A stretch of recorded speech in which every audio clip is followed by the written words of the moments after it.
So this is the first kitchen I have made and another one is the मैले खासमा चाहिँ बन्नी बनाउनु खोजेको थिएँ हैन तर बनाउँदा बनाउँदा मैले के बनाएँ Hello everyone, this is me Divya and welcome back to my another video. So it's evening time अनि आज चाहिँ एकदमै पानी परिरहेको छ है. So नानी चाहिँ अहिले उठेर खेलिरहेको छ अनि अहिले चाहिँ उ चाहिँ एकदमै चल्ने भएको छ नि त लाइक उसले मजाले होल्डहरू गर्छ सामानहरू पनि प्लस आफै यताउता चल्ने पनि भएको छ है अनि एकदमै हेरेको गर्नुपर्छ. सो आज चाहिँ मैले के को भिडियो लिएर आएको छु भन्दाखेरि चाहिँ लास्ट टाइम चाहिँ मैले चाहिँ क्ले आर्ट बनाउँछु भनेर चाहिँ भनेको थिएँ तपाईँहरूलाई इन्स्टाग्राममा. सो आज चाहिँ म तपाईँहरूलाई देखाउन गइरहेको छु मैले के बनाएको छु भनेर है. So yeah, let's start it. So this is the first kitchen I have made हैन तर यो चाहिँ मैले जस्ट हुन्छ नि यो जुन चाहिँ मैले क्ले बनाएको थिएँ त्यसले चाहिँ वर्क गर्छ गर्दैन भनेर मात्रै ट्राई गरेको थिएँ है.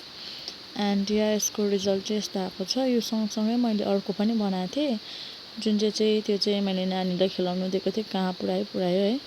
र मैले चाहिँ मेरोमा चाहिँ कुनै टुल्सहरू छैन नि त प्रपर टुल्सहरू नभएको कारणले गर्दाखेरि चाहिँ हैन जस्ट मैले चाहिँ यो हातले आफै बनाएको अनि यस्तो भएको छ र मेरो यसको आइजहरू पनि मैले बनाउन सकेको छैन अनि प्लस मेरो प्रपर नलेज पनि छैन कस्तो टाइपले बनाउने भन्ने हिसाबले चाहिँ क्ले मात्रै मैले चाहिँ एक्सपेरिमेन्ट गर्न चाहेको थिएँ र म चाहिँ हेर्नुहोस् न यहाँ यसमा चाहिँ किचन पनि लगाउनु ट्राई गरेको छु यसमा र यो चाहिँ फेल्ड भएको छ किन भन्दा यसमा चाहिँ मैले गल्ती गरेँ विदाउट नसुक्किने मैले चाहिँ यसमा चाहिँ होल यसरी बनाएर हुन्छ कि भनेर ट्राई गरेको थिएँ तर यो चाहिँ भएन.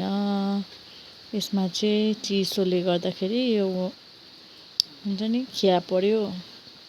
Okay so next another one is this. यो चाहिँ मैले फ्लावर बनाउनु चाहेको थिएँ है एन्ड यो पनि मैले किचन नै बनाउँछु भनेर भनेको थिएँ तर हेर्नुहोस् न यहाँनिर होल बनाउने कोसिस गरेको थिएँ तर त्यो पनि भएन. विदाउट यो नसुकिने मैले होल बनाउँछु भनेर सोचेको थिएन तर यो पनि भएन.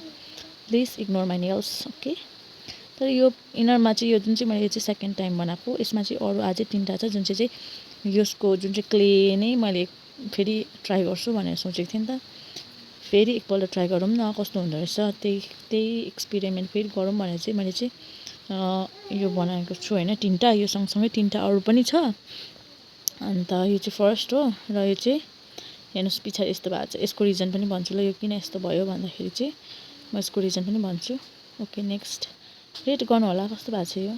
So next is this one with यो चाहिँ मैले खासमा चाहिँ बन्नी बनाउनु खोजेको थिएँ हैन तर बनाउँदा मैले के बनाएँ ल पक्रिरहेको बनाएको छु अनि यसमा चाहिँ मैले के बनाउँ टाउकोमा खाली लागेर चाहिँ मैले चाहिँ ह्याट जस्तो टाइपको देख्ने लाइक हुन्छ नि फ्लावर राखिदिएको छु लाइक यसलाई चाहिँ ह्याट भन्दा पनि हुन्छ हैन. अन्त यो चाहिँ यस्तो भएको छ. दिस रेड यो चाहिँ मैले खासमा बन्नी बनाउनु खोजेको. सो यो चाहिँ मैले त्यो पेस्टल कलर युज गरेको पेस्टल कलर भन्दा पनि यो चाहिँ मैले आई स्याडो युज गरेको थिएँ यसमा चाहिँ हैन. अन्त कलर चाहिँ खासमा यसमा चाहिँ एक्रिलिक कलर मात्रै युज हुन्छ अन्त त्यही भएर चाहिँ मैले आई स्याडो युज गर्दाखेरि चाहिँ मजाले ब्लेन्ड भयो कि यसमा चाहिँ हुन्छ क्लेमा चाहिँ. त्यही भएर चाहिँ मैले यो पिङ्क कलर क्ले बनाएर आएको थिएँ. सो त्यसको पनि के बनाउँ भयो र चाहिँ मैले यो जस्ट हुन्छ नि यो बनाएँ.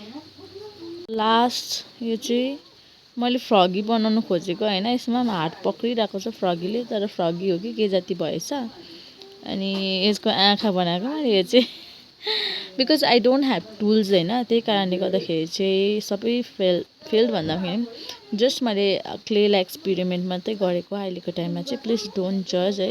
र टुल्स पनि छैन मेरोमा र टुल्सको नलेज पनि छैन मेरोमा.